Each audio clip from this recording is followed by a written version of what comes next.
এই মুহূর্তে কুমিল্লায় আছেন সহকর্মী মুশফিকুর রহমান। বন্যা পরিস্থিতির সবশেষ খবর জানতে এখন আমরা সরাসরি চলে যাচ্ছি তার কাছে। মুশফিক, সবশেষ কি পরিস্থিতি দেখছেন কুমিল্লার বন্যা পরিস্থিতির?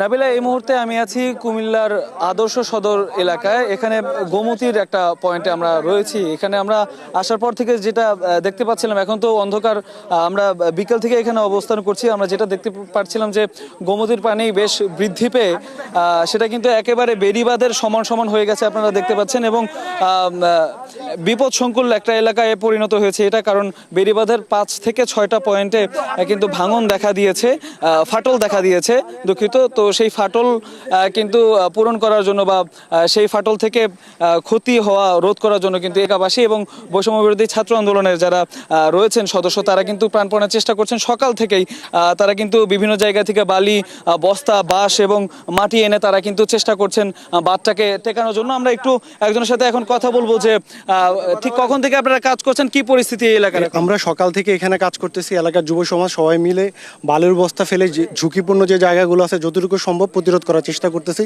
যেন আমাদের এই এলাকাটা বন্যা থেকে প্লাবিত না হয়।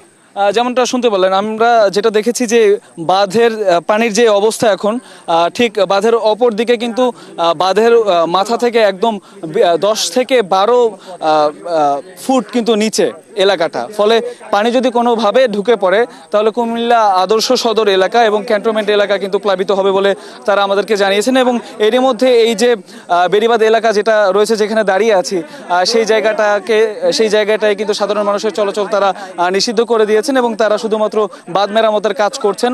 এছাড়া আমরা দেখেছি এরই মধ্যে কিন্তু বাঁধের এপারে যে বাড়ি ঘরগুলো ছিল সেগুলো কিন্তু প্লাবিত হয়েছে।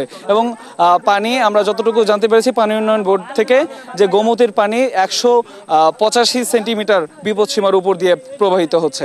এই ছিল এখনকার মতো আমার কাছে সর্বশেষ।